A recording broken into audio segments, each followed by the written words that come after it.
E aqui mais uma vez, galera, trazendo pessoas que viraram a mesa. Hoje nós estamos trazendo uma mulher muito forte, muito especial. Já falo antes, Leonina. Leonina, a minha esposa é Leonina, eu já tenho um problema gigante dentro de casa. Agora tem mais uma Leonina, mesmo dia e mês da minha esposa que está aqui, a Minéia Carvalho, já está rindo aqui, ela não esperava que eu fosse falar isso, né? Não. Mas olha só, Minéia Carvalho, empresária, uma mulher que trabalha cuidando de pessoas, treinadora, como diz o Instagram dela, Minéia Treinadora, não é?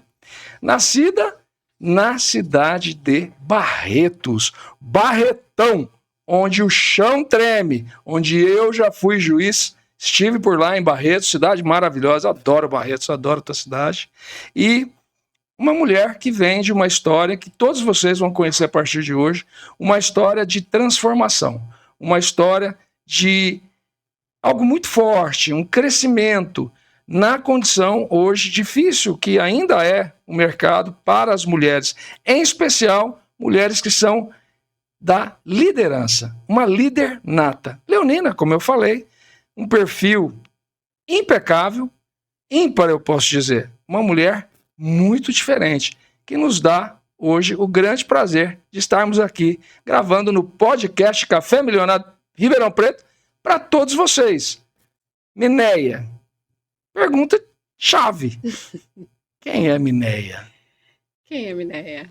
Quem é? Diga lá, minha amiga. Como você já adiantou, Minéia é uma leonina. Esqueceu de falar aqui com Lua em Áries e Ascendente em Áries. Jesus amado. É, apaixonada por pessoas, apaixonada por desenvolvimento humano, né? Que começou muito cedo dentro desse mundo do empreendedorismo e que viu nesse caminho a grande oportunidade de poder conviver e ajudar e contribuir com a vida de muitas pessoas. Legal. Fala um pouquinho da tua história, família, começo, Barretos. Barretos, a terra do chão preto. É. Eu estou nascida em Barretos, interior de São Paulo, né? Aqui bem pertinho de Ribeirão. Doutor, você já conhece, porque você já foi juiz lá, já atuou na cidade. Sou nascida lá. Já morei fora algumas vezes, já morei no Rio, já morei em São Paulo, sou uma cidadã ribeira-pretana também de coração, mas foi lá que eu nasci, foi lá quem começou toda a minha história, minha vida profissional, e eu costumo dizer que todos os lugares, eles servem por um momento para você crescer e aproveitar tudo que tem ali para a sua evolução. Mas vai ter um momento que a vida pede mais. E aí, quando a vida pede mais, você começa a mudar. E aí, Leonina grita. Foi esse movimento que aconteceu na minha vida. Legal, que legal. Até assim, a gente sabe que é muito difícil para as mulheres, né? O mercado de trabalho, o respeito acima de tudo, a gente vai falar um pouquinho, né, sobre essa questão do respeito à mulher. A gente vai falar um pouquinho de trabalho, a gente vai falar um pouquinho aí de previdência social, a gente vai falar um pouquinho da nova NR1, né, que trata aí sobre as doenças psicossociais, o assédio à mulher. Eu quero fazer uma pergunta meio ardida. Barretos é uma cidade masculina no último. Essa história de peão, essa história de rodeio. Eu fui juiz lá e eu senti isso. Eu lembro que eu fiz audiência com um cara que tinha 8 filhos e foi mandado embora por justa causa porque foi pego na baia com uma moça. Então, assim, é muito difícil, não é? Diz pra gente, fala aí, a barretense que hoje está à frente. É aquilo que eu te falo, eu nunca fui por esse conceito, porque eu nunca fui muito das regras, né? Eu sempre fui muito de quebrar regras. Legal. Então eu nunca muito prestei atenção em quem dominava o território. Eu só procurei conquistar o meu espaço, o meu território. E eu acho que isso trouxe muito crescimento, porque eu nunca olhei por esse lado. Eu sempre tive uma energia masculina maior. Sim. Tanto é que a minha vida profissional foram em ambientes dominados por homens, né? Então, assim, eu fui da segurança do trabalho, né? Trabalhei a maioria dos meus clientes eram homens. Então, assim, para mim, o mundo masculino é um mundo que eu lidei muito de perto, eu nunca vi como se eles dominassem ou me oferecessem algum tipo de risco, né? Mas eu aproveitava o que tinha de melhor na energia masculina, né? E que eu podia, como é que eu posso dizer? Onde eu pudesse me inspirar. O que da energia masculina fazia sentido para minha inspiração, e eu sempre olhei para isso, o que eu podia me inspirar e não sobre uma queda de braços de quem era melhor e por que tem espaço para eles, não tem para gente. Essa esfera foi uma que eu nunca fui. Canalizava o negativo para o positivo. Exatamente, sempre. Isso se chama o quê? Inteligência emocional. Legal, é isso aí, inteligência emocional. Sim. Poucas pessoas conseguem ter essa persuasão, porque afinal de contas a gente é atacado a todo tempo, não é? O tempo todo, e eu acho que os dois lados são atacados. Se você for analisar, os dois lados são atacados de alguma forma. Agora, eu acho que para a inteligência emocional, e como a gente estava tendo um papo anterior, o bom senso não tem a ver com gênero. O feminino e o masculino, todos eles podem exercer a inteligência emocional, pode exercer o bom senso, pode exercer a humildade, pode exercer vários outros fatores para poder conviver em contribuição, em vez de nessa queda de braço, sabe? Quem é o espaço de quem, e dá a entender de que, em algum momento, qualquer um dos dois, para crescer, precisa invadir o espaço do outro. Eu não acredito nisso. Legal. E eu vejo isso de uma maneira muito tranquila também, porque é justamente nessa personalidade que você vai construindo o seu eu. Sim. O seu eu de agora e o seu eu de amanhã, que é uma frase que a gente sempre fala aqui, né? Quem é você hoje? Agora, quem você quer ser amanhã? Não é? Hoje a Mineia, treinadora, é a mulher que lidera, a mulher que deixou sua casa muito cedo, né? Você deixou os Barretos muito cedo, não foi? Cedo. Fala um pouquinho aí, como é que foi? Pai, a mãe, deixar a família, largar tudo. Foi. Eu sei um pouco, mas não vou contar aqui não. Só um pouquinho, né? Então, eu deixei aos 21 anos, mais ou menos, quase 22, eu fui morar no Rio, né? Meus pais tinham alguns parentes lá e eu fui querer viver essa experiência das coisas maiores. Desde pequena eu sempre fui muito, né, expansiva, e foi muito... A família ficou com muito medo, né? Imagina você sair de uma cidade, tamanho de Barretos, para ir morar no Rio de Janeiro. Então, a experiência foi válida. Não tinha outro lugar para escolher, não, mulher? Não, tinha que ser o Rio. Tinha que ser o Rio. E aí, eu vivi uma breve experiência no Rio e logo fui para São Paulo a trabalho, né? Foi por transferência, porque profissionalmente não adianta. São Paulo acaba sendo esse pulmão que faz você crescer muito. E depois, fiquei em São Paulo por um tempo, até mais ou menos, quando eu estava com 24 anos, teve a fatalidade, né, que eu vou contar posteriormente, e aí eu tive que retornar para Barretos, acabei ficando por muito tempo lá, por um bom período, e acabei construindo parte da minha vida profissional lá, por questões alheias à minha vontade, mas que foi necessário. Vamos falar um pouquinho, antes de entrar nessa questão, que já derrubou um pouquinho o seu semblante. Eu sei que a vida machuca a gente. Às vezes. Mas eu sei de uma mulher que atendeu a mãe ao telefone debaixo de tiroteio no Rio de Janeiro. Bem isso. E diz não, que conta tava essa tudo experiência bem. pra gente, porque vou te falar, a gente às vezes, numa cidade como Ribeirão Preto, tem medo de trânsito, isso e aquilo. Sim. Você aos 18 anos foi enfrentar qual das comunidades que você estava lá no Rio? Então, ou perto de... Não, é que na verdade, logo quando eu chegava, todo dia eu tinha um compromisso de estar ligando para ela, né? Porque eu já estava desenvolvendo alguns trabalhos. Ela quem? Minha mãe. Sua então mãe. Eu sempre, né, mãe, tá tudo bem? Como é que você tá? Você estava num telefonema, era com a sua mãe. Com a minha mãe. E aí, nesse dia eu não liguei para ela no horário acostumado, e ela começou a ligar sem parar, eu não atendia, né? E aí, quando ela foi atender, eu tinha acabado de chegar, eu tinha pego o trem, na verdade, estava chegando na Baixada Fluminense, né? Ali na região de Nilópolis, para visitar a tia. E aí ela ficou nervosa, por que você não atende esse telefone? Foi aquele tumulto. E aí eu atendi, ela falou, que barulho é esse? Eu falei, isso é tiro. E ela falou, o que você tá fazendo no meio de tiroteio? Eu falei, tá acontecendo, eu desci aqui, e aí eu tô perto do ponto, e aconteceu, e eu tô atrás de uma marquise, justamente para correr dos tiros, eu preciso desligar agora. E assim, você imagina como é que ela ficou, né? Foi super tenso, mas logo depois eu liguei para ela já tava em pânico, Mas essas foram experiências que eu passei. Tipo assim, não voltei para casa não, viu? Continuei lá e foi tudo bem, foi só o primeiro de mais algumas situações delicadas que aconteceram. Parabéns, porque... Mas o Rio não é só isso, viu? Isso foi Não, só a uma gente experiência sabe que o Rio não é negativa. só isso. A gente sabe, mas a gente sabe das dificuldades. E como eu Sim, falei, não são fáceis de serem enfrentadas e mais ainda, a resiliência. Não deixei, não saí, não vim embora. não, É isso, é a mulher com fibra, é a mulher com garra, é a mulher com força, sim, que sabe o que quer. sim, E toma, se não entregarem, ela vai lá e pega. exato. É essa, não é? Bem isso. Então vamos falar um pouco dessa daí. Diz pra mim aí como que você hoje se vê na sua posição, na sua experiência profissional, empresarial, no seu trabalho. Mais uma vez eu pergunto, quem é a Mineia hoje? Essa menina a gente já conheceu, já entendeu o recado. Tem que ficar meio preocupado, galera, porque... Mas e aí?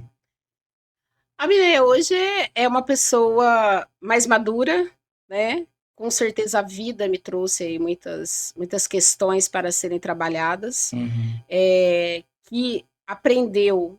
Eu acho que tudo que eu ensino hoje, eu aprendi na prática, né? Então, assim, tudo que eu ensino para as pessoas foram vivenciados das minhas experiências, né? Então, todos os processos, hoje eu entendo, com o olhar de maturidade que eu tenho, que todos os processos foram para me transformar na pessoa, na mulher que eu sou hoje. É uma mulher mais resiliente, mais segura, uma mulher apaixonada pela vida, pelas pessoas, pelo crescimento, pela evolução, com uma base espiritual muito madura, né, que foi uma construção também, e eu acredito que a nossa vida ele é um tripé entre o espiritual, o emocional e o mental, né? Então, assim, você, dentro desses pilares, todos os processos que eu vim passando me transformou nessa mulher com uma musculatura emocional bem grande, né? Com a resiliência. Eu sou muito resiliente, eu sou muito focada, eu sou muito determinada. E eu me lembro que de uma das formações que eu passei, e no final de uma dessas formações, é, os treinadores eles davam, né, um feedback para você. E teve uma fala de um que até hoje é muito gravado na minha mente. Ele falou assim: eu raramente cruzei com uma mulher com um coração tão valente quanto o seu.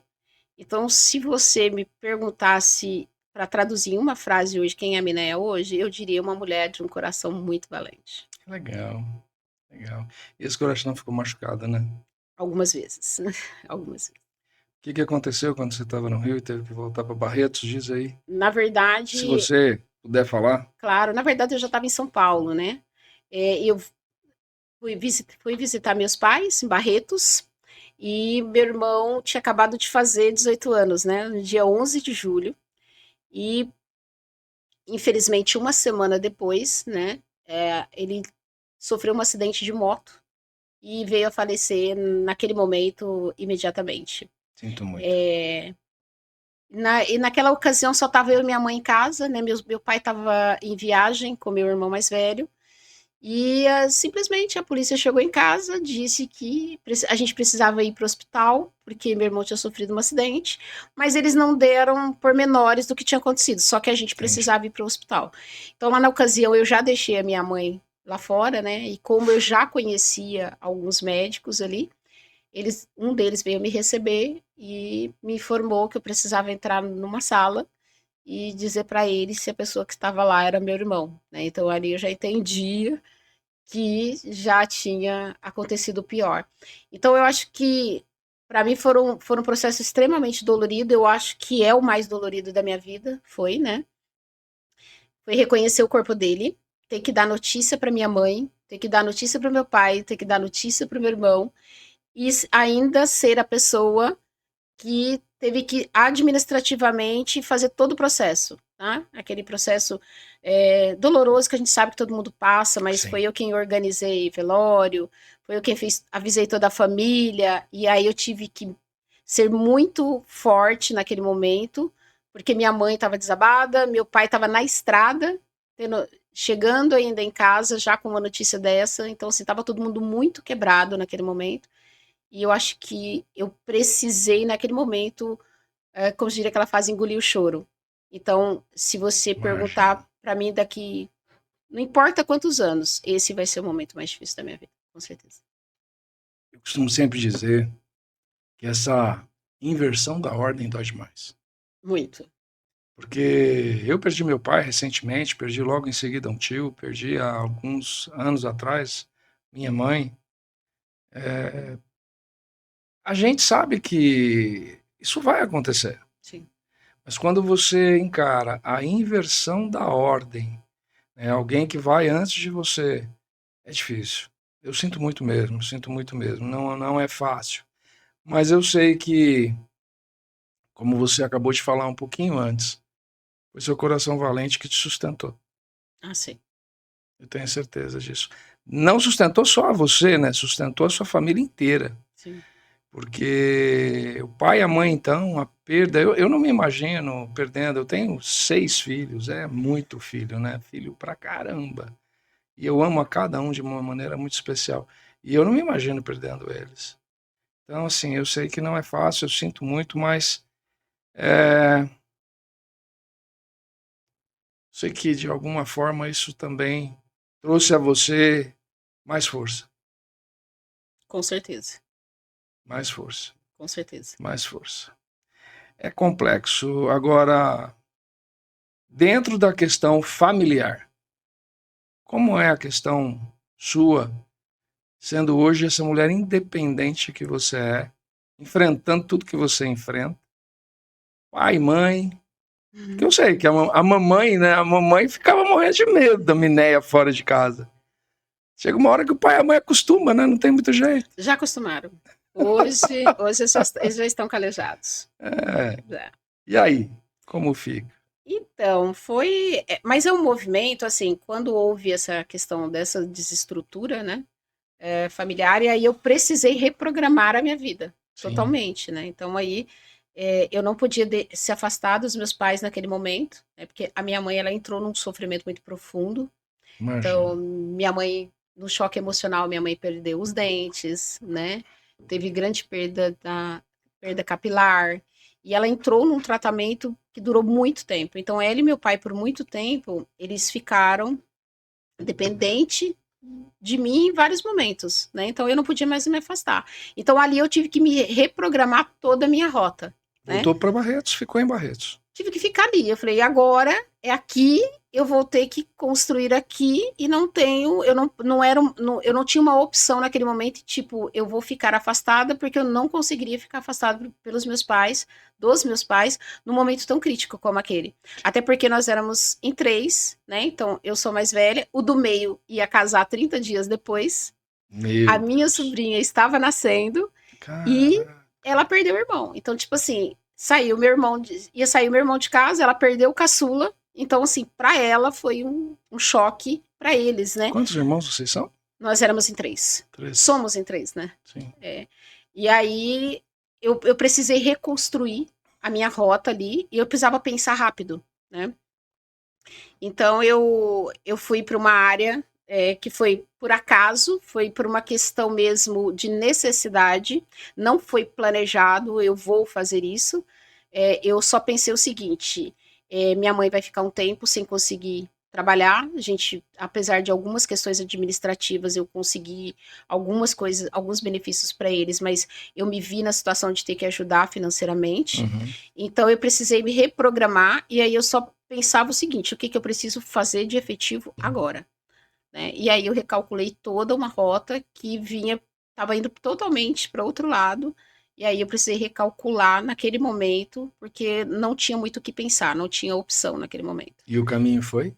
O caminho foi, num primeiro momento, eu encontrei uma pessoa que falou que tinha um médico na cidade que precisava da área comercial e ele era um médico do trabalho.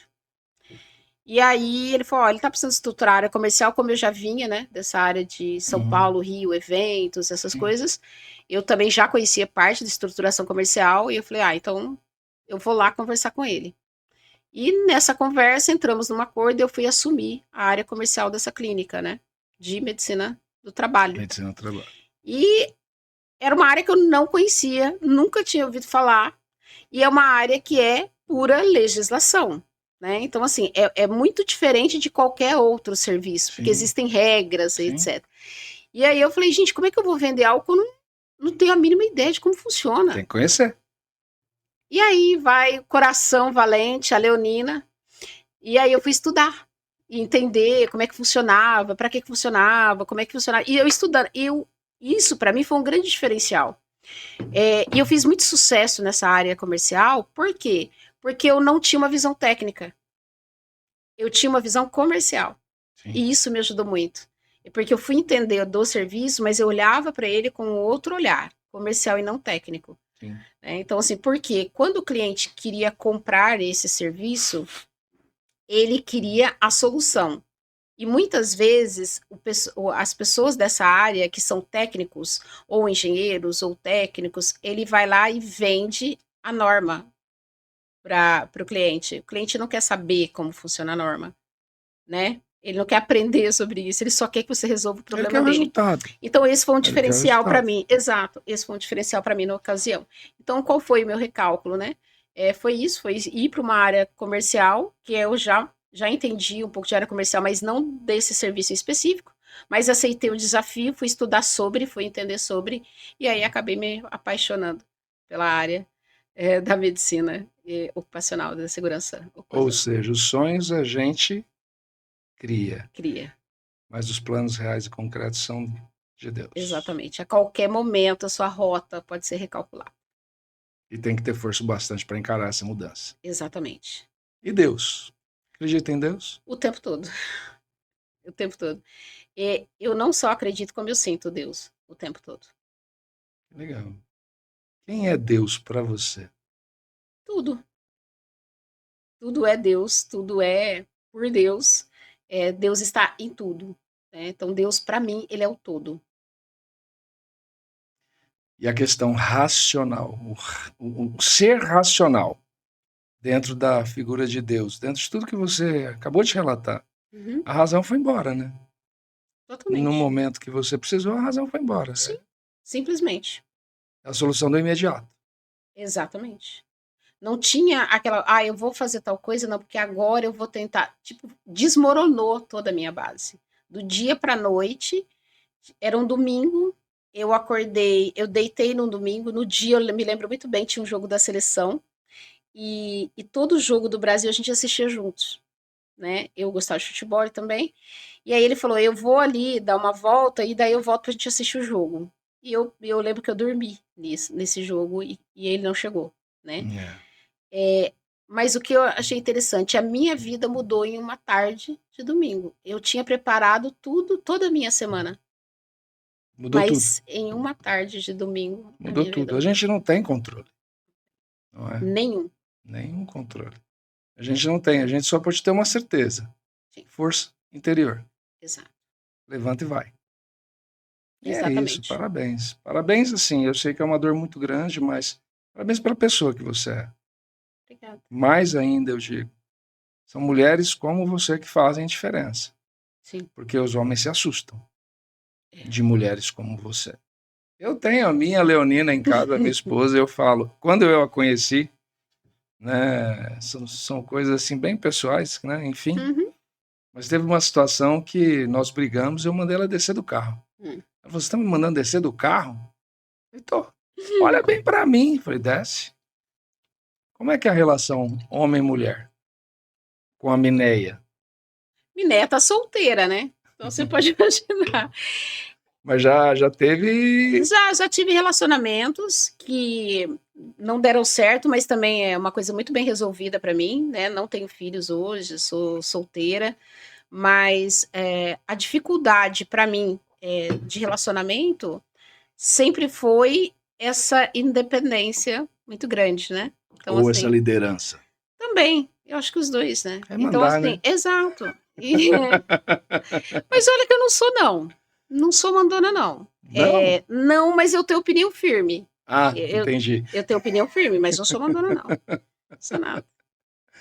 Fala pra mim, quantos É difícil anos... acreditar que não existe uma mulher mandona, mas existe. É que a gente obedece quando fala que não é mandona. Quantos anos já na área de medicina do trabalho, Minéia? na área de PNL, de treinadora? Na medicina do trabalho, na segurança ocupacional, fiquei praticamente aí 18 anos, quase. 17, 18 anos. Porque em 2015, não, minto, 2016 para 2017, eu já comecei na transição para o desenvolvimento humano. Então, mas na segurança do trabalho e na medicina ocupacional, 18 anos. E hoje, como fica com o novo mercado que se abre aí pela questão ocupacional, pelas mudanças? Qual a sua visão hoje e como empreendedora mesmo, né? Eu sei que você tem uma empresa, Singulari. a Singulari. Como que fica hoje nesse setor a recolocação dentro dessa expectativa? Porque, assim, em 22 veio a lei, vamos falar um pouquinho agora de profissionalismo, né? De atividade profissional. Em 22 veio a lei tratando do assédio sexual. Mulheres. Assédio moral, né?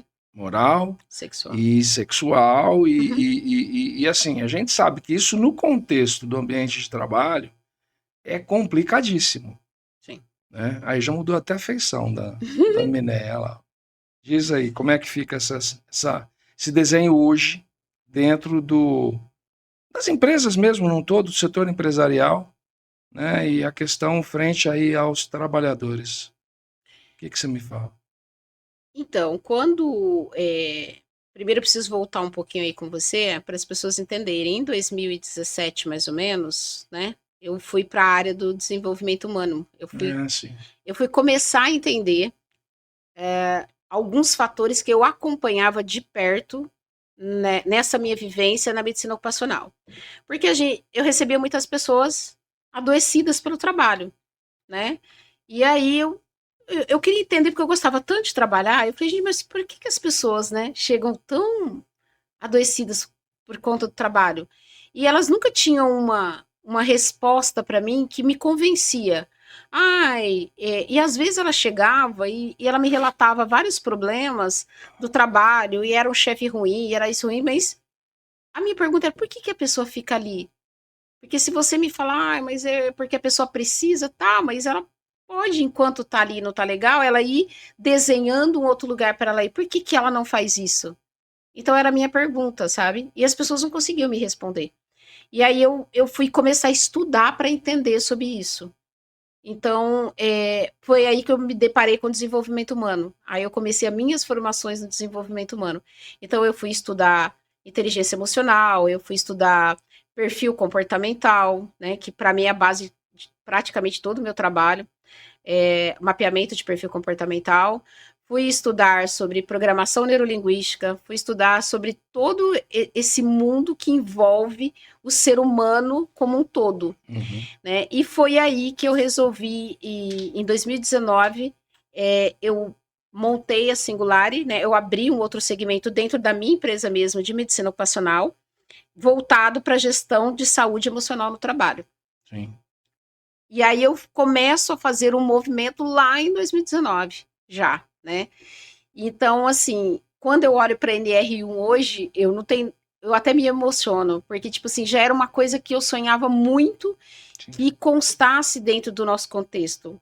Porque o assédio moral e o assédio sexual, ele é só um dos riscos e é um dos acontecimentos que também adoece, mas dentro dele tem muitos outros que também contribuem. Então ali foi uma vitória, sim, mas foi só um pedacinho, né?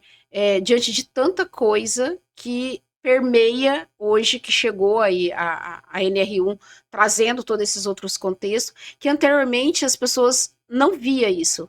Mas eu via porque eu estava muito perto, eu gostava muito de visitar as empresas, eu gostava muito de conversar com os trabalhadores, eu gostava muito de conversar com o meu cliente. Então eu sempre tive uma ótima conexão com meus clientes, porque eu sempre ouvi os dois lados, sempre. Porque o meu intuito era sempre achar o caminho do meio para ambas as partes. E eu sabia que isso era possível. Então, eu vim desenhando todo esse progresso, né? Em 2019 para 2020, eu fui consolidando nessa área de mentoria, treinamentos, envolvendo todo esse contexto do desenvolvimento humano, né? Até finalizar a minha transição, que foi ali por volta do final de 2023, mais ou menos. Novembro, aí eu deixei de atuar na segurança e medicina ocupacional, e aí eu fiquei somente no desenvolvimento humano. Legal. E a Trazendo esse pandemia no contexto. meio de tudo isso? Foi nesse intervalo, A né? pandemia veio logo no finalzinho de 2019 e Foi nesse começo de intervalo. 2020. Foi É. muito interessante isso, porque eu não previa o boom que ia dar, é que eu não sabia que ia acelerar tanto, porque eu já tinha visto, pelo tempo de convivência com esses profissionais, eu já tinha visto que em algum momento ia implodir esse assunto dentro das empresas, Sim, que não se olhava tanto para esse material humano, sim. tá? Então, e vou te dizer, por falta de orientação muitas vezes, tá? Aqui eu não coloco empresa como vilão, não coloco empregado como vilão. É uma questão de cultura mesmo, tá? O ser humano, ele não é treinado para reconhecer suas emoções, trabalhar, entender o que que é. Nós somos muito pobres em conhecimento da gestão das emoções, tá? Isso eu tô te dizendo dos dois lados. Então, mas eu já previa, eu já imaginava, olhando todo o contexto, porque a gente tinha profissionais, e você deve ter se deparado com isso em muitos momentos, profissionais em várias camadas, tá? Não era só o trabalhador braçal, eu tinha o trabalhador braçal, eu tinha encarregado, eu tinha líder, eu tinha gerente, eu tinha dono de empresa passando por esses mesmos problemas emocionais. Então eu entendi ali que não tinha a ver com a classe ou com uma situação financeira, tinha a ver com algo muito maior, né? E é por isso que eu fui atrás de informação, eu fui estudar, e aí eu acabei ficando mais apaixonada ainda pela área. Eu já cuidava de pessoas, e aí eu resolvi potencializar esse cuidado. Aí foi onde eu fui para a área do desenvolvimento humano. Essa tolerância que as pessoas têm, ou essa zona de conforto, é muito complicado, não Muito. é? Porque a pessoa, ela tolera sofrer humilhação, Sim, ela tolera passar por situações totalmente desnecessárias, porque ela sim. acredita que ela não tem opção. E isso Exatamente. traz uma dificuldade enorme, não é? Exatamente. Exatamente. Alguma vez, desculpa, só para Imagina. completar, alguma vez você passou por alguma situação ou vivenciou alguma situação que tenha marcado você nesse ambiente empresarial, nesse ambiente do mundo corporativo, algo que tenha chamado a sua atenção com relação a alguma funcionária, alguma empresa, alguma coisa? Mas em que sentido você está Algo dizendo? que tenha chamado a sua atenção, uma situação ímpar, alguma coisa que aconteceu que você falou, nossa, alguma vez aconteceu algo assim? Mais gravoso, mais delicado, mais ofensivo, mais intimidador? Mais intimidador graças a Deus, como eu trabalhava muito forte isso próximo de mim, eu acho que seria até impossível isso acontecer perto de mim, eu acho. Sem eu conseguir interferir. Então eu dei até graças a Deus de não acontecer. Mas aconteceu um fato que me marcou muito, eu não consigo esquecer. É, eu não, aqui, claro, eu não vou citar nomes de empresas, porque eu nem Não, posso, nem mas estamos aqui teve uma para isso. empresa em específico e tinha uma pessoa que trabalhava lá, né, há muitos anos, isso eu estou te falando de 17 anos de trabalho. Dela. Exato. E ela estava afastada por problemas de saúde mental, emocional. E ela já estava um bom tempo afastada, e era uma empresa grande, e, e ela queria voltar a trabalhar a todo custo, só que ela tinha problemas com a bebida.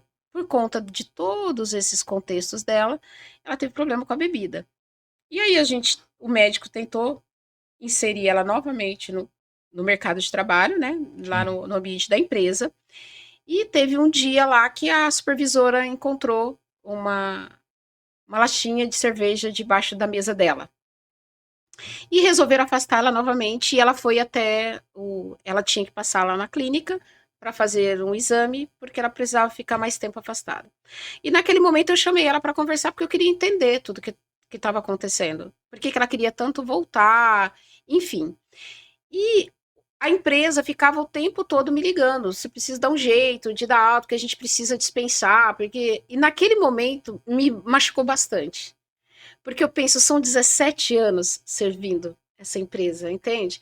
A preocupação da empresa estava em não ter problemas. mas não tinha um olhar para ela, que já era uma mulher de mais de 40 anos e que serviu essa empresa por 17 anos e que estava com problema de saúde, porque naturalmente uma pessoa que faz consumo de bebida alcoólica no horário do trabalho em um ambiente corporativo, ela não está bem. Não tem como se dizer que essa pessoa está bem. E aí, naquele momento ali, a empresa começou a ligar e eu nem atendi o telefone. Eu falei, eu vou me concentrar aqui, conversei com o médico, ele falou, ela vai precisar continuar afastada, passar por um tratamento referente ao alcoolismo, vai ter que ser informado para o psiquiatra dela.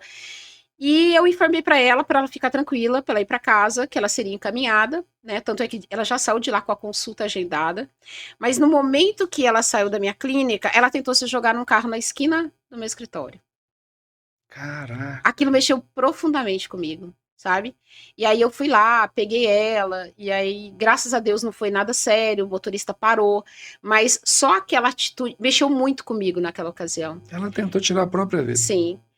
Se percebia que ela estava muito instável, né? E ela não tinha apoio familiar, morava sozinha, e tinha todo um contexto que a empresa desconhecia, mas que eu conhecia e que eu ficava tentando fazer o meio de campo. Então, naquele momento me marcou muito sobre essa coisa da mão de obra.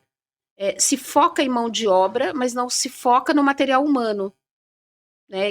E quando esse material humano não servir mais para mim? Dispensa. Ou que ele estiver doente, o que vai acontecer? Não é dispensa, né? Descarta, né? É isso. O mercado descarta. Então, isso mexeu muito comigo. Então, se você for perguntar de todo esse tempo aí que eu passei, e olha que eu passei muita coisa, foram acidentes gravíssimos, muita coisa, muita consciência eu consegui ajudar a levar para as empresas, e muitas melhoraram, graças a Deus. Mas essa situação em especial para mim, porque eu sentia que a empresa é uma empresa de renome nacional, inclusive, naquele momento só queria descartar. E isso me incomodou profundamente. Né? Então, assim, e aí eu fui trabalhar para poder aprender como é que eu conseguiria fazer por ela algo a mais do que apenas um exame de retorno ao trabalho e encaminhar ela para um psiquiatra. Se havia algo mais que eu pudesse fazer por alguém que não fosse só aquilo. Hoje a gente tem um grande número, infelizmente, de pessoas tirando a própria vida. Sim. Nós temos um grande número, um gigantesco número de pessoas que estão afastadas. E agora, como você bem falou, pela mudança da NR1. Para quem não sabe, tá, gente? A NR1 é norma regulamentadora. Então, assim, a NR1 hoje ela traz esse quadro como uma doença ocupacional. Sim. Até então não era. Exato. Então o cara saía de auxílio-doença. Simples assim. Sim. Quando, na realidade, é o ambiente de trabalho que muitas vezes acaba não sendo só o gatilho, mas sendo a causa. E isso é uma discussão gigantesca, não é? E aí tem dois contextos, né? Que eu acho que na NR1 muita gente vai se deparar que já é um problema. A empresa, muitas vezes, ela não é responsável por desencadear a situação. Né? Porque toda vez que nós vamos falar sobre proteção e saúde do trabalhador, eu olho para o contexto do ambiente. Porque eu preciso controlar o ambiente, os riscos que esse ambiente promove e como eu faço para neutralizar ou atenuar esses riscos. Sim. Essa é a função. Quando a gente está falando do contexto emocional, de doenças mentais, do contexto emocional, agora que vieram aí esses levantamentos dos riscos psicossociais, muitas empresas, elas não desencadeiam o ambiente, mas ele agrava uma situação que já está vindo. Porque se nós formos olhar hoje para todo o cenário a nível de doença mental, eu tive um encontro com Augusto Cury, acho que foi em 2019, 2020 mais ou menos. Ele fez uma visita, foi inaugurar inclusive a Faculdade de Medicina lá de Barretos, a palestra foi dele. Conversamos alguns minutos e ele já falou que toda a classe dos profissionais de saúde mental já esperava, né, um boom aí em relação a essa questão de saúde mental. Sim. Então, hoje, nós só sabemos que nós já temos uma população adoecida, em algum grau. E além desse contexto de ter pessoas adoecidas, nós temos um outro agravante, pessoas que consomem medicamentos por conta própria, se automedicam. Sim. Então é remédio para dormir, é remédio para comer, é remédio para engordar, é remédio para emagrecer, é remédio então assim, para tudo as pessoas. E isso está agravando o quadro. E esse profissional em algum momento vem trabalhar para mim. Então o que o empregador precisa entender é isso, em algum momento ele vem trabalhar para mim. E às vezes ele já vem doente. E aí o que acontece? O meu ambiente, se ele não tiver controlado, ele vai potencializar isso. Não, tudo bem, mas você há de convir comigo, aí nós vamos ter um debatezinho aqui, doutora. Vamos conversar. Vamos conversar. Você já trouxe para o seu ambiente. Vamos conversar. Eu fui bancário. Sim. Meu pai foi bancário. A gente sabe que existem setores que exigem tanto do funcionário, que o funcionário acaba adoecendo. Eu tenho experiências tanto profissionais, como experiência profissional e pessoal, de situações que a pessoa olha e fala assim, eu não quero voltar a trabalhar nesse setor, porque eu fiquei doente trabalhando aí.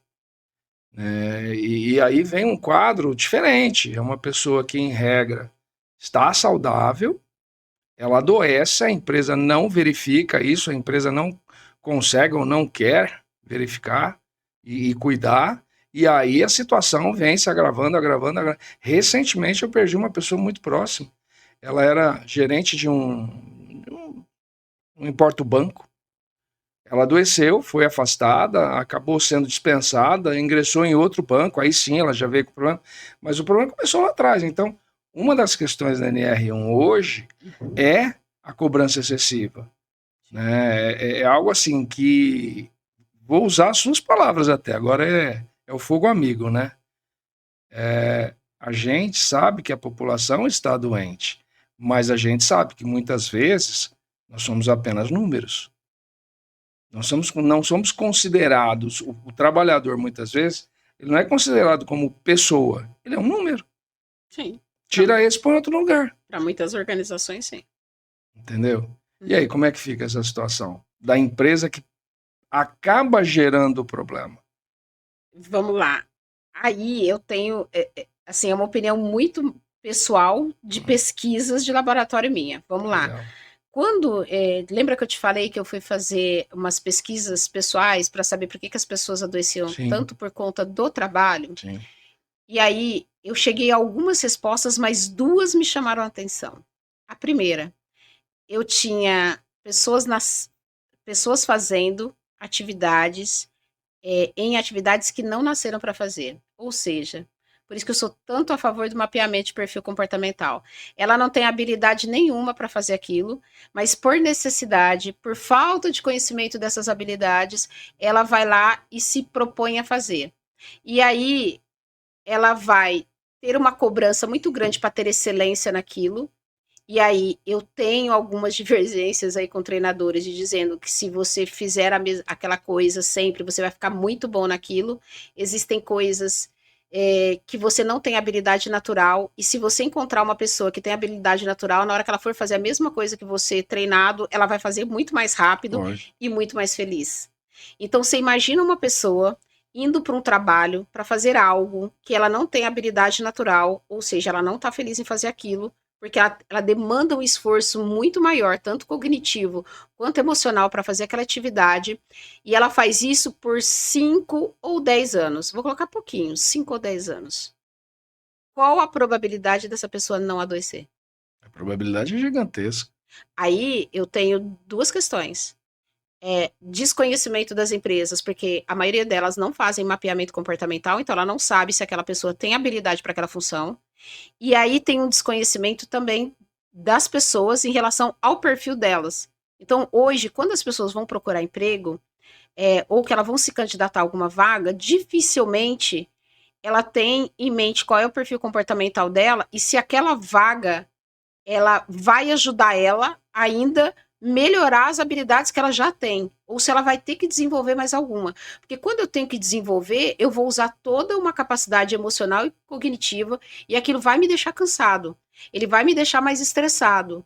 Vai te levar ao esgotamento. Vai levar ao esgotamento emocional, que é o que acontece. Então aí eu tenho uma questão, né? Há algumas empresas que não fazem esse mapeamento de perfil de forma correta, né? Ou muitas vezes nem faz, ou só faz e deixa lá na gaveta e não coloca em prática. Tenho um profissional que não sabe sobre inteligência emocional, não sabe nem que existe perfil comportamental, porque hoje eu entro dentro das organizações, eu tenho profissionais aí, tô te falando em altos cargos, em que até hoje ele descobre comigo qual é o perfil comportamental dele. E aí ele faz assim, um ufa, por entender, nossa, eu sou assim. E aí eu cheguei a um segundo fator, que é gente liderando gente que não entende de gente. Então você imagina um líder, Muito sério. tá? Imagina um líder que ele tem lá, vou colocar pouco, 20 liderados.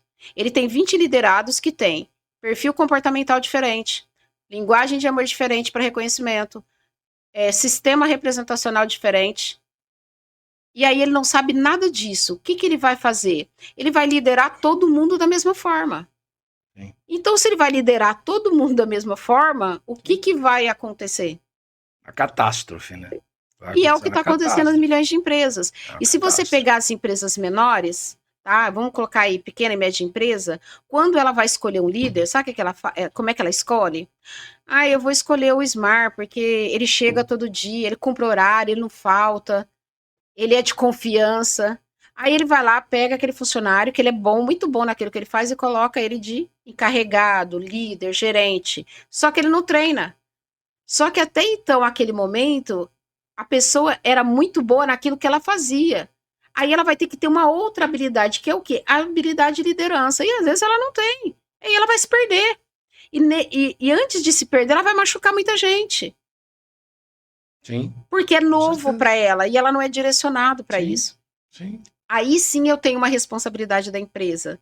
Porque qual que é o objetivo? Ela precisa ter esses perfis mapeados. Antes de colocar a pessoa na liderança, ela precisa saber se essa pessoa tem um perfil comportamental adequado para isso. Porque eu também vou contra uma máxima aí que muita gente prega, que todo mundo pode ser líder. Não. Nem todo mundo pode ser. Não. Se você for avaliar os perfis comportamentais, eu vou ir mais simples, mais conhecido, metodologia DISC. Dentro do DISC são 4 perfis. 2 dele tem muita habilidade para liderança, mas 2 não tem. Tem gente que tem habilidade só para obedecer. Não tem. E aí o que eu vou fazer? Aí eu chego nesse cara, falo para ele, aí qual que é tipo assim, qual que é a ideia que ele tem de aceitar? Porque ele vai ganhar mais. Não é porque eu vou desenvolver pessoas, não, eu vou motivar a equipe, eu vou fazer isso. Não é isso. É muitas vezes porque ele quer ganhar mais. E às vezes ele pode ganhar mais de outra maneira. Então hoje, se você não tiver sua liderança treinada, e aí eu incluo empreendedores, a probabilidade de você adoecer a equipe é muito grande. Isso a NR está trazendo agora também, né? Exatamente. Por que a NR focou tanto nessa questão da liderança? Justamente porque é ela quem faz esse estrago todo. E muitas vezes ela faz isso de uma forma inconsciente, porque a pessoa está tentando dar o melhor dela, só que ela não tem a habilidade, né, e nem os recursos emocionais de ferramentas para poder fazer o que tem que ser feito. Tanto é que quando eu chego, os líderes estão exaustos. E tipo, eu não sei mais o que eu vou fazer. Aí eu uso uma frase que parece que eu tô falando grego, e eu falo, você está. Por quê? Porque ele tá falando na linguagem dele. E aí eu tenho vários perfis ali que ele precisa aprender a se comunicar com cada um e falar no perfil da pessoa. E aí a pessoa, eu tenho que aprender? Tem. Porque aí eu vou para aquela máxima das escrituras, quanto mais lhe será dado, mais lhe será cobrado. Quem aceitou ser líder é você, então quem tem que aprender a lidar é você. E tem que aprender a lidar com si mesmo antes, né? Exatamente. Ele tem que primeiro se conhecer, saber por que ele tá ali. Por isso que eu não faço, dentro de mentoria, dentro da empresa, eu não faço nenhum trabalho com a equipe antes de fazer com o líder. Nossa, é isso mesmo. Porque na maioria das vezes as empresas chamam a gente para treinar equipe, como se todo o problema estivesse na equipe. Sim. Só que a tua equipe, ela é reflexo do líder que ela tem. Sim, sim. E eu sempre provo para ele que é reflexo. Então, se a gente não mudar a mentalidade, não trabalhar o nível de consciência da liderança e de empreendedores... Não adianta você trabalhar o resto. Perca de tempo, total. Exato. Eu concordo, o número é legal. Até você, assim, entenda bem a forma que eu coloquei, porque hoje a NR, ela vem prevendo isso.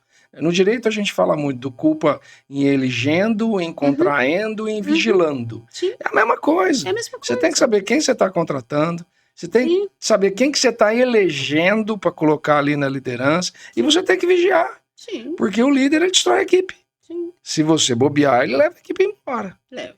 E a empresa inteira.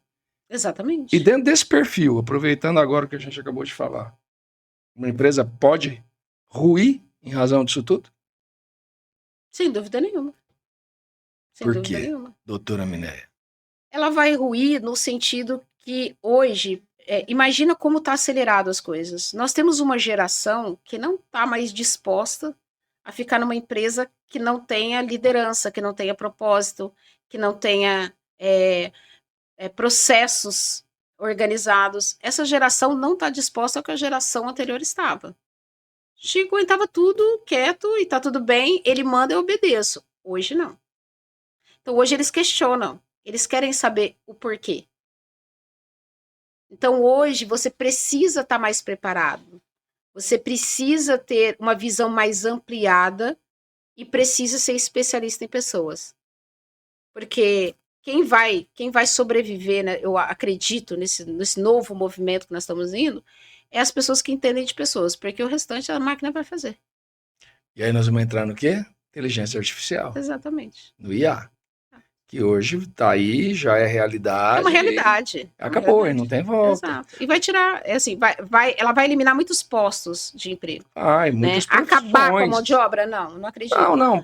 O fator humano ele sempre vai ser necessário. Sim, agora, o humano que esteja atualizado, especializado, que esteja no lugar certo, na hora certa, da forma certa. Exatamente. Esses dias atrás nós tivemos uma entrevista aqui com um grande amigo também a respeito desse fator, e nós falamos de um grande nome, né, Charlie Chaplin. Para mim é uma referência gigantesca em termos de tudo, de visão, como foi dito, né? Charlie Chaplin não falava, ele não precisava falar para transparecer. E eu lembro de um filme do Charlie Chaplin que grande número de operários, inclusive ele, ficava na esteira fazendo esse movimento de máquina, né, apertando os parafusos. E inclusive ele ia embora para casa dele desse jeito, apertando parafuso. Isso vai acabar? Sim. Isso vai acabar. É a robótica. Já acabou, na verdade, né? Eu acho que toda função que for... Mas ele aceitava o trabalho. Exato. Ele aceitava. Sim, mas hoje, eu acho que todo trabalho que for sistemático dessa forma, a probabilidade de ser substituída... vamos lá falar do nosso histórico, né, que a gente vem aí do mercado de trabalho. Eu me lembro que quando eu ia visitar algumas usinas e que eu via o corte de cana, eu falava para todo mundo, isso aqui vai acabar um dia. Acabar. Não tem como... Eu falava a mesma coisa. Não tem como isso acabar. Aí todo mundo tá doido, imagina, isso aqui nunca vai acabar, isso vai ficar para sempre. Hoje, praticamente, já não existe o corte de cana manual. Mecanizado. É todo mecanizado. E a tendência é de acontecer muito mais processos junto a isso. Para quem visitou aqui em Ribeirão Preto, né, que você deve conhecer a AgriShow, notou o nível de evolução e tecnologia que está acontecendo no agro. Sim, né? As máquinas estão cortando sozinhas. Exatamente. E não vai ser diferente em outras áreas. Mas, então, eu acho que cada vez mais essa busca, sabe, por seres humanos mais saudáveis, mais resilientes, mais fortes emocionalmente. Eu costumo dizer, eu uso um termo muito legal, que é, você precisa trabalhar sua musculatura emocional. Sim. Tem pessoas que trabalham tanto os músculos físicos, mas não trabalham essa musculatura emocional. Porque é ela quem vai te ajudar a se adaptar diante das mudanças. E hoje, o nível de mudança, ele está ocorrendo de uma maneira muito mais acelerada. Então, quem que eu falo que vai sobreviver e vai ter sucesso? Quem se adaptar mais rápido. E o ser humano, ele é adaptável. Sim. Só que ele tem que ter conhecimento. Exato. Se ele não tiver conhecimento, ele morre. Ele Exatamente. Morre afogado no próprio choro. Exato. Né? A gente tem uma situação muito grave no mundo hoje, né? Principalmente depois aí da pandemia, em razão do home office, do grande número de pessoas que estão em depressão. Sim. Porque não tem mais contato social. Não consegue crescer, Sim. Tá fazendo ali, não é o parafuso, mas o cara tá ali. Sim. Ele não sai disso. Sim. Eu tive conversando com uma pessoa esses dias atrás, que comentou da própria filha, teve oportunidade de estar terminando a faculdade de Direito, teve oportunidade para 3 grandes escritórios em Belo Horizonte, e optou em ser simplesmente uma writer ali, fazer texto. Por quê? Porque não quer o quê? Copywriter. Porque não quer o quê? Não quer responsabilidade. Muitas vezes é isso também, não é? E também essa questão eu acho que o fato dessa coisa de não querer a responsabilidade é no formato que eles estão vendo agora. Sim. Porque se você pegar as pessoas mais velhas, por exemplo, muitos profissionais aposentados, foi a base de muito sofrimento, um trabalho muito sofrido às vezes, porque se faltavam muitos recursos que eles não tinham acesso e que na nossa geração nós estamos tendo a oportunidade de ter. Sabe? A inteligência emocional, reprogramação mental, todas essas ferramentas que pode tornar a nossa vida muito mais leve. Sim.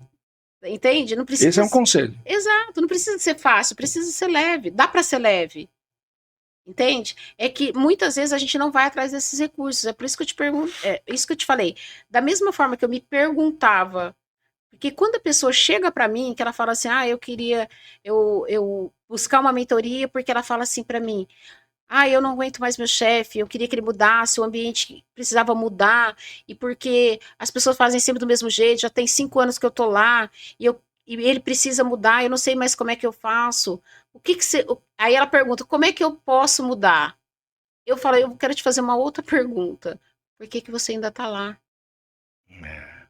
Porque você Porque ainda essa está é a lá. pergunta. Se a pessoa chega para mim e nada tá bom, nada tá funcionando, a minha pergunta é: por que que você tá lá? Sim. É Entende? uma pergunta chave, na verdade. É uma pergunta que diz exatamente tudo que a gente está falando. O porquê que você, como pessoa, aceita Exato. essa situação. Entende? Por que tem tantas mulheres que, mesmo às vezes agredidas, passando por problemas seríssimos, né, conjugais, problema social, problema profissional, por que aceita? Por que continua aceitando? É por conta dessa programação mental, porque assim, é no que essa pessoa acredita, entende? E É às isso. vezes as crenças instaladas nessa pessoa, crença de não merecimento, crença, é, distorção de crença de valor, distorção que é possível ter uma vida diferente. E às vezes, o que que acontece? Do nosso cérebro, somente 5% é consciente, 95% a gente já sabe que é inconsciente e subconsciente. Então, só que é ele quem decide. As informações estão armazenadas lá. Então, quando você vai olhar para esse contexto, quem manda em você é um outro você. Então, enquanto você não entra nessa esfera de entender por que que porque eu me coloco aonde eu estou, por que que eu ainda aceito ficar aqui?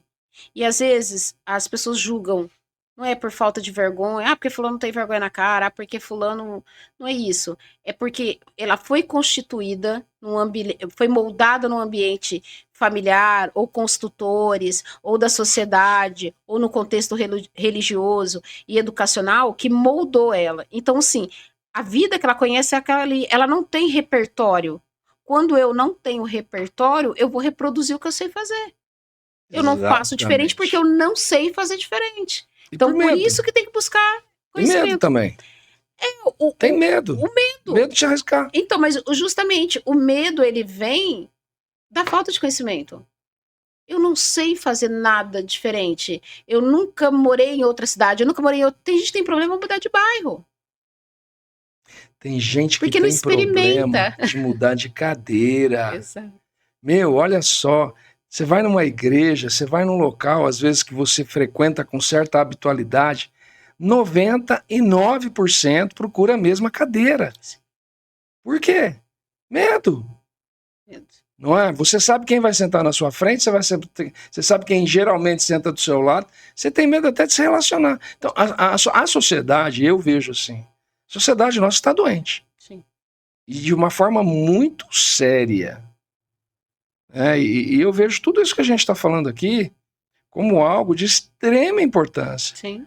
Porque a NR1, ela chega realmente, como você falou, num momento muito importante. Sim. Mas, acima de tudo, tem que haver consciência. Uma conscientização das empresas e das Exatamente. pessoas. Exato. Porque todos estão precisando de ajuda. E falando sobre repertório, o que que eu sinto em relação à NR1, isso eu falo com experiência de campo, sabe? Quando você fala que o empregador ele tem que levar esse benefício para a família, para os colaboradores dele, Quando eu falo que o empresário tem que fazer isso, a maioria deles nunca nem experimentou isso. Nem sabe, né? Então, ele sempre vai ver com, não, é o governo trazendo mais alguma coisa, mais uma coisa para eu Acho que pagar, é burocracia. mais uma burocracia. Ele nunca experimentou.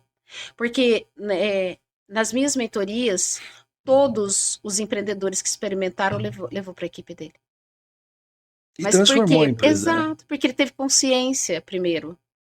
Entende? Então, assim, eu acho muito difícil as empresas que não trabalham isso no primeiro escalão querer enfiar isso goela abaixo do segundo escalão.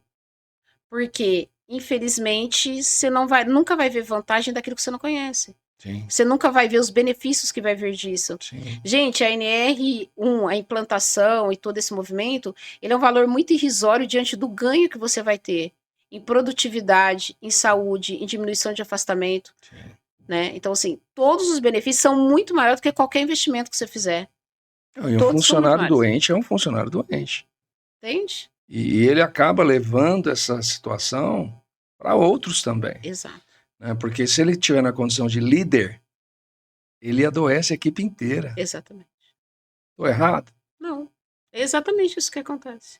Porque ele vai exigir, ele não sabe como fazer, ele vai se atropelar. É muito complicado. Ele fica tentando, né? Ele fica tentando fazer de uma ele forma, não dá mais. conta, aí ele fica autoritário, não funciona, aí ele fica mais ou menos não funciona, por quê? Porque ele tá indo por erro e acerto, ele tá indo no tato. Sendo que hoje é possível você fazer uma gestão muito eficiente através de ferramentas. Então, hoje tem muita ferramenta para isso. Vamos lá, e no erro e no acerto, tratando de pessoas ou com pessoas, O estrago não é fácil. Grande. O estrago é grande. Tá aí para provar. Arrebenta todo mundo. Tá aí a Previdência Social para provar. São 472 milhões de afastamentos. 472 milhões de afastamentos. Milhões de afastamentos. Olha só, Mineia, 20 anos atrás. Vamos olhar para trás, doutora. Só como referência. Não. A pergunta não é essa. A pergunta não é essa. Se você pudesse dar um conselho para a Mineia de 20 anos atrás, qual seria? Frente a frente. Mineia de 20 anos atrás, se pudesse dar um conselho? Se você pudesse dar um conselho à Mineia de 20 anos atrás, qual conselho daria partindo da Mineia de hoje? Imagina, frente a frente, cadeira com cadeira, do jeito que a gente está aqui agora. Imagina Mineia 20 anos atrás. Não só a Mineia, tá, galera? Mineia 20 anos atrás e a Mineia de hoje, diria o quê? Eu diria para a Mineia uma frase que é clichê, mas hoje eu tenho completo entendimento dela. Eu diria para ela que a dor é inevitável, mas o sofrimento é opcional. Porra, fala aí de novo. Eu diria que a dor é inevitável, mas o sofrimento é opcional. Caraca. O sofrimento ele só vem com o processo de não aceitação do que você está vivendo no momento. Quando você começa a aceitar, as coisas começam a mudar. Caraca, ganhei minha tarde, ganhei meu dia. E para mim foi o principal insight da minha vida fez. Caraca. A dor eu nunca vou conseguir evitar, mas o sofrimento sim. Muito bem, doutora, mas agora nós vamos para algumas perguntas de doer o estômago, a cabeça, vou bater em tudo quanto é lugar. Vamos lá. Qual o momento mais humilhante da sua vida? Sofreu assédio sexual, doutora? Já. E aí? Foi bastante complicado, né? Porque custou o meu trabalho, custou um processo longo que não deu em nada, né? Na ocasião, não se falava tanto como falava agora, então, assim, era uma empresa muito poderosa na região, então me custou aí um processo dolorido e que não resultou em nada, né? Então, assim, eu acho que foi o processo mais humilhante, foi essa parte do assédio, que a gente já sabe que existe desde grandes empresas, e pequenas, médias empresas, tudo quanto é tipo, né? Como que você usou isso para crescer, Minéia? Não deixando aquilo me definir minha história. Legal. É isso. Sim. É a Minéia Coração Valente. Ela. É isso aí. Você já teve vontade de desistir, de sumir, de largar tudo? Muitas vezes. Muitas vezes. Dia sim, dia não. Para falar todo dia, às vezes, né? Que tem dias que são bons, tem dias que não são tão bons. E o duro que, por ser mentora e treinadora, às vezes as pessoas falam assim, mas você não pode falar isso. Eu falei, gente, eu sou humana Você é humano. e eu preciso dizer Sim. isso. Né? O fato de querer desistir, querer largar tudo e ficar lá debaixo da sainha do pai e da mãe, é óbvio que esse sentimento, esse desejo veio muitas vezes, principalmente nos momentos de mais fragilidade. Né? Só que eu não sucumbi ao desejo, simplesmente segui. E qual a mentira mais perigosa que você acreditou sobre si mesma? A mentira mais perigosa que você acreditou sobre si mesma?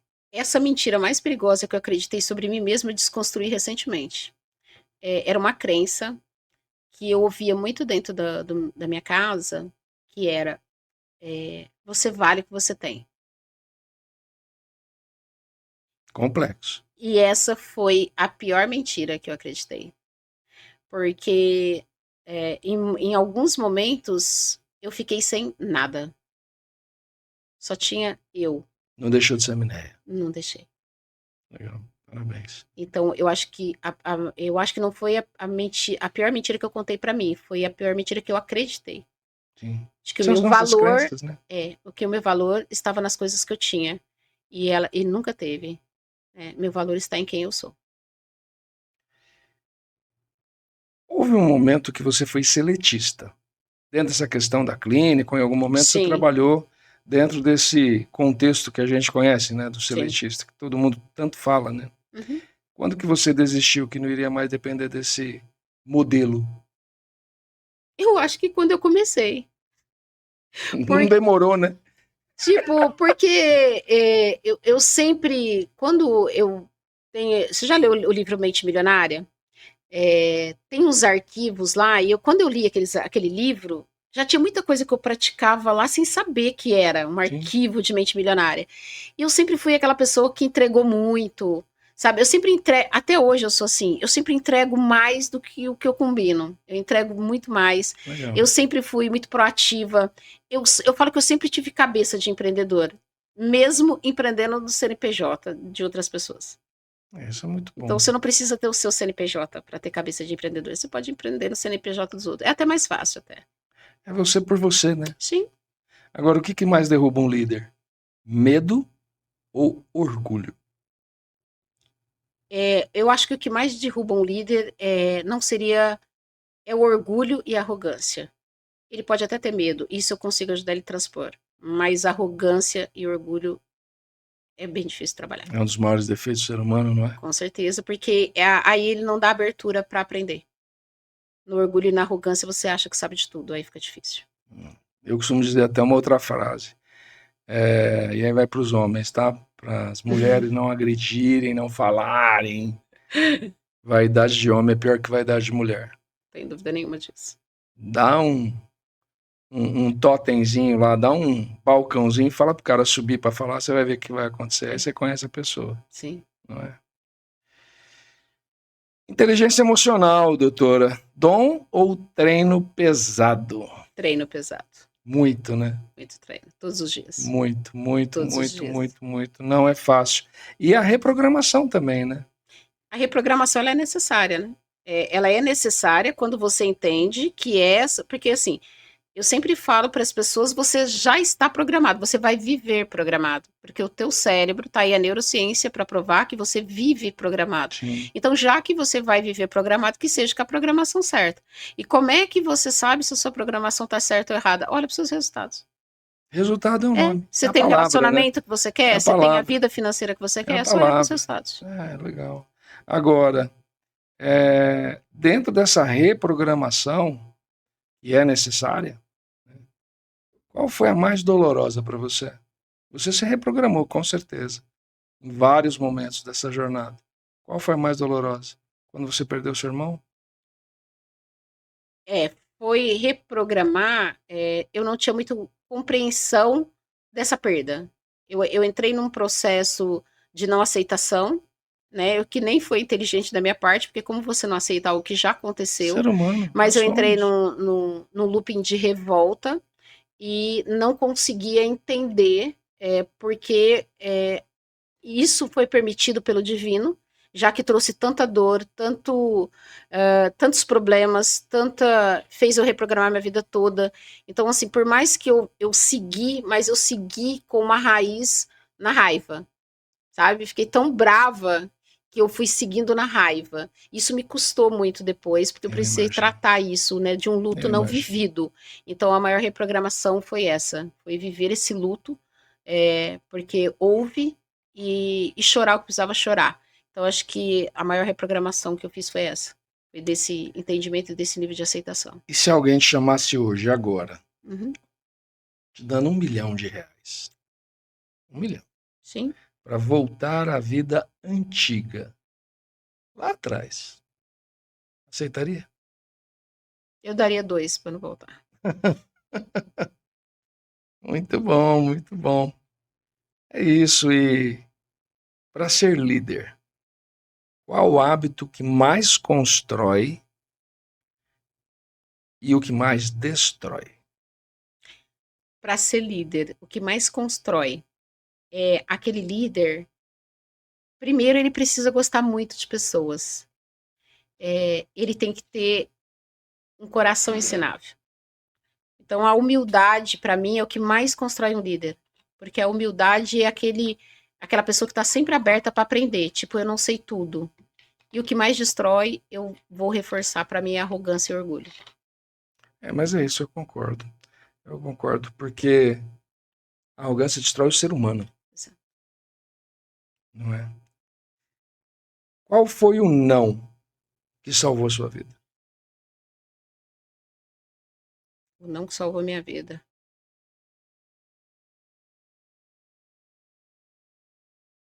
Ou não para ignorância. Parabéns. Ou não para ignorância. De entender que eu não sabia tudo. O não para o sistema? Também.